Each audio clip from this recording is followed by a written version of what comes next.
मध्य प्रदेश में मुख्यमंत्री लाडली बहना योजना चलाई जा रही है, जिसके तहत महिलाओं को 1,000 रुपये महीना, सालाना के 12,000 रुपये प्रदान किए जाएंगे।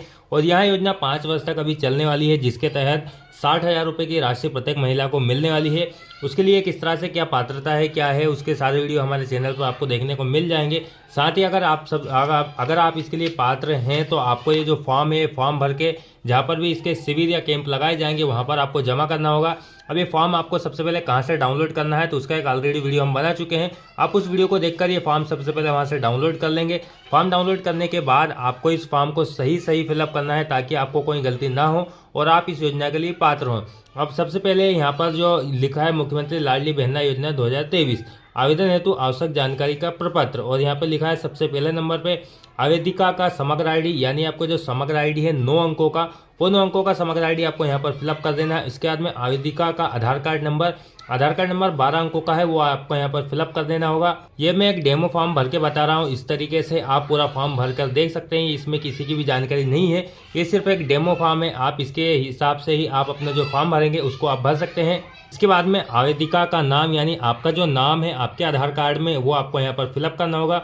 उससे पहले अगर आपका समग्र आईडी और आधार कार्ड में नाम अलग अलग है तो आपको ई-KYC करा लेना होगा।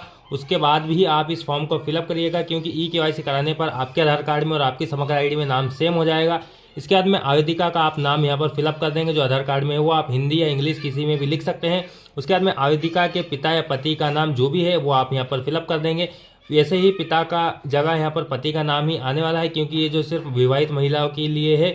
इसके बाद में जन्म दिनांक आपको यहाँ पर फिलअप करनी होगी। इसमें जो जन्म दिनांक का बताया जा रहा है वो 23 वर्ष से 60 वर्ष की महिलाओं के लिए है, यानी आपकी एज जो है 1/1/2000 का जो सन है, यानी 1/1/2000 के बीच में, यह जो स्क्रीन पर आपको दिखाई दे रहा, इस तरह से अगर इस बीच में है तो ही आप इसके लिए अप्लाई कर पाएंगे। अदरवाइज अगर इससे ऊपर आपकी आयु है तो आप इसके लिए अप्लाई नहीं कर पाएंगे। आयु की गणना 1 जनवरी 2023 से ही की जाने वाली है। आवेदिका का पता यहाँ पर आपके गांव का नाम लिख देंगे, या फिर आपका जो वार्ड नंबर है वो आप यहाँ पर लिख देंगे। आपके गांव या शहर का नाम आप यहाँ पर फिलअप कर देंगे। जिला, आपका जो जिला लगता है वो जिला यहाँ से फिलअप कर देंगे। इसके बाद में पिन कोड, आपके एरिया का जो पिन कोड लगता है वो पिन कोड आप यहाँ पर फिलअप कर देंगे। उसके बाद में आवेदिका का मोबाइल नंबर, एक 10 अंकों का आपका जो मोबाइल नंबर है वाला मोबाइल नंबर आपको यहाँ पर फिलअप कर देना होगा। जो ही आपका मोबाइल नंबर चालू है या फिर जो आपके आधार कार्ड में लिंक है वाला ही मोबाइल नंबर आप यहाँ पर दीजिएगा, ताकि आपके लिए बेहतर होगा। उसके बाद में आप किस वर्ग में आते हैं, सामान्य, ST, SC या OBC, जिसमें भी आते हैं उस पर ऐसा टिक लगा देंगे। उसके बाद में यहाँ पर अगर क्या सामाजिक न्याय विभाग की पेंशन प्राप्त कर रहे हैं, अगर आप पेंशन ले रहे हैं तो आपको हाँ लगाना है। अगर आप किसी भी तरह की कोई पेंशन नहीं ले रहे हैं तो आपको नहीं पर टिक लगा देना है। विवाह की स्थिति, आप अगर विवाहित है यानी आप शादीशुदा है तो आप विवाहित करेंगे। तलाकशुदा है तो तलाकशुदा पर टिक लगा देंगे। विधवा है तो विधवा पर टिक लगा देंगे। परित्यक्या है तो आप उस पर टिक लगा देंगे। फिलहाल अभी हम विवाहित है, विवाहित पर ऐसा टिक लगा देते हैं। इस तरह से फॉर्म थोड़ा सा फिलअप हो जाता है। उसके बाद में यहाँ पर एक घोषणा दी गई है, आवेदक द्वारा दी गई घोषणा। और इसमें लिखा है, मैं घोषणा करती हूँ कि मेरे परिवार की सम्मिलित रूप से वार्षिक आय 2.5 लाख रुपए से कम है, यानी आपकी जो आय है वो 2.5 लाख रुपए से कम होना चाहिए। इसके लिए आपको एक आय प्रमाण पत्र लगाना हो सकता है। उसके बाद मैं स्वयं तथा मेरे परिवार के कोई भी सदस्य आयकर दाता नहीं है, इस पर भी ऐसा आपको यहाँ टिक लगाना होगा। इसके बाद में इस पर भी ऐसा टिक लगाना होगा। उसके बाद में मेरे स्वयं या मेरे परिवार के कोई भी सदस्य केंद्र या राज्य सरकार की शासकीय विभाग, मंडल, उपक्रम, स्थानीय निवासी में नियमित या संविदा कर्मी या स्थायी कर्मी में नियोजन नहीं है, अथवा सेवानिवृत्ति के पश्चात पेंशन प्राप्त नहीं कर रहे हैं। अगर इनमें से यानी शासकीय विभाग में या मंडल में, उपक्रम में, इसी में भी नियमित या फिर संविदा कर्मी या स्थायी कर्मी नहीं होना चाहिए। साथ ही अगर सेना मतलब रिटायर हो चुके हैं तो उसमें पेंशन प्राप्त कर रहे हैं, अगर ऐसा है तो उसके लिए आप अप्लाई नहीं कर पाएंगे। अगर ऐसा नहीं है तो ही आप इस पर ऐसा टिक लगाएंगे, तो ही आपको पात्र माना जाएगा। इसके बाद मेरे स्वयं या मेरे परिवार के किसी भी सदस्य के नाम से 4 पहिया वाहन अथवा ट्रैक्टर नहीं है, यानी आपके नाम से या फिर आपके परिवार के किसी भी सदस्य के नाम से 4 पहिया वाहन, यानी कोई सा भी 4 पहिया जो वाहन आता है वो, या फिर इसके अलावा ट्रैक्टर नहीं होना चाहिए, तो इसके लिए आप पात्र हैं, ऐसा टिक लगाएंगे। उसके बाद में मेरे परिवार के पास 5 एकड़ से अधिक भूमि है, अगर आपके पास 5 एकड़ से अधिक भूमि है तो आप इसके लिए अप्लाई नहीं कर पाएंगे। इसमें 5 एकड़ से अधिक भूमि नहीं है ऐसा लिखा है तो इस पर ऐसा टिक लगा देंगे, हमारे पास 5 एकड़ से अधिक भूमि नहीं है। उसके बाद में मुझे भारत सरकार या राज्य सरकार की किसी भी योजना में प्रतिमाह 1,000 रुपये या उससे अधिक प्राप्त नहीं हो रहे हैं, यानी अगर आपको किसी भी योजना के अंतर्गत 1,000 रुपये की सहायता राशि प्राप्त हो रही है वो चाहे केंद्र सरकार की योजना हो चाहे राज्य सरकार की। अगर आपको 1000 रुपये की राशि मिल रही है तो आप इसके लिए पात्र नहीं है, और अगर राशि नहीं मिल रही है तो आप इस टिक लगाएंगे और आप इसके लिए पात्र हो जाएंगे। क्या मैं स्वयं या मेरे परिवार में कोई भी सदस्य निर्वाचित एवं मनोनीत जनप्रतिनिधि पंचायत के वार्ड पंच या उप सरपंच को छोड़कर, मतलब अगर आपके परिवार में से कोई भी सदस्य या फिर आप अगर सदस्य निर्वाचित या मनोनीत जनप्रतिनिधि यानी सरपंच या अध्यक्ष कुछ भी अगर हैं तो आप इसके लिए पात्र नहीं है। इसमें लिखा पंचायत के वार्ड पंच या उप सरपंच को छोड़कर, या अगर आप किसी पंचायत के पंच हैं या उप सरपंच हैं तो आप इसके लिए पात्र हैं। अगर उसके लिए ऐसा इस पर भी आप टिक लगा देंगे। उसके बाद में मैं स्वयं मेरे परिवार के कोई भी सदस्य भारत सरकार या राज्य सरकार द्वारा चयनित मनोनीत बोर्ड निगम उपमंडल उपक्रम के अध्यक्ष या संचालक सदस्य नहीं है तो भी आप इस पर ऐसा टिक लगा देंगे।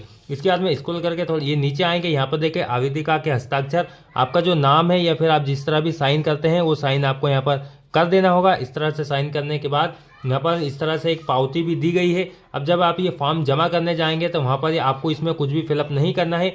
ये पावती यहाँ पर लिखा है कार्यकालीन उपयोग हेतु, अब यहाँ पर आपको कुछ भी फिलअप नहीं करना है।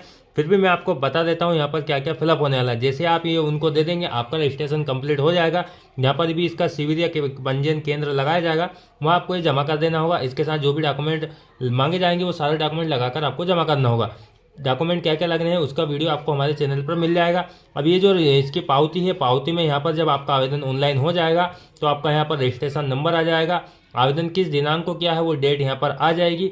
उसके बाद में आवेदिका का नाम यहाँ पर आ जाएगा। उसके बाद में पिता या पति का नाम जो अभी आपने ऊपर फिलअप किया था वही नाम यहाँ पर आ जाएगा। इसके बाद में यहाँ पर कुछ कंडीशन है वो आपको पहले से ही कंप्लीट कर लेना होगी। जैसे आपका समग्र KYC पूर्ण है तो इस पर ऐसा टिक लगा देंगे, वो आपको यहाँ पर कुछ नहीं करना। अगर नहीं है तो आप यहाँ पर नहीं लगाएंगे, लेकिन अगर आप नहीं कर देते हैं तो आपको पूर्ण कराना होगा। समग्र KYC कैसे किया जाता है उसका वीडियो हमारे चैनल पर उपलब्ध है, आप वहाँ से देख सकते हैं। उसके बाद में आपका आधार बैंक खाते से लिंक है, यानी आपका जो आधार कार्ड है वो बैंक खाते से लिंक होना चाहिए तो आप इसके लिए पात्र होंगे।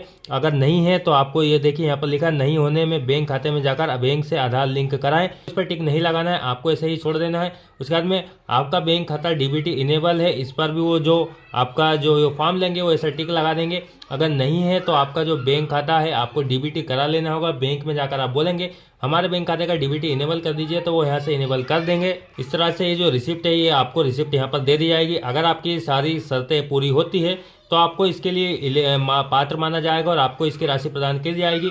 अगर आपकी एलिजिबिलिटी इसमें पूर्ण नहीं होती है तो इसमें एक आखिरी कॉलम है, इस पर वो टिक लगा देंगे और आपको रसीद दे देंगे कि आप इसके लिए पात्र नहीं है, आपको कोई राशि प्रदान नहीं की जाएगी।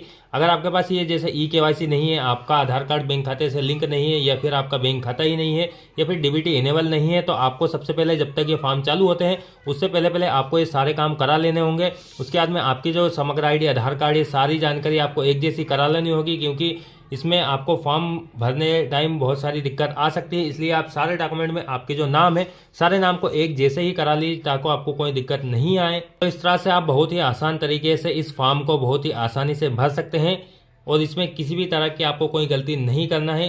फॉर्म भरने में अगर आपको कोई प्रॉब्लम हो रही है तो आप हमसे कमेंट करके पूछ सकते हैं। इस वीडियो को अपने आसपास के सभी ग्रुप्स में और अपने रिलेटिव में शेयर कर दीजिए ताकि वो भी इस फॉर्म को सही से भरकर इस योजना का ज़्यादा से ज़्यादा लाभ ले सके। और फॉर्म कहाँ से डाउनलोड करना है, कैसे डाउनलोड करना है, उसका एक ऑलरेडी वीडियो बना चुका है। क्या क्या डॉक्यूमेंट लगने वाले हैं उन सभी के वीडियो की प्लेलिस्ट आपको हमारे चैनल पर मिल जाएगी, आप वहाँ से जाकर देख सकते हैं। वीडियो पसंद आए तो वीडियो को लाइक शेयर, चैनल पर नए हैं तो चैनल को सब्सक्राइब करना ना भूलें। धन्यवाद।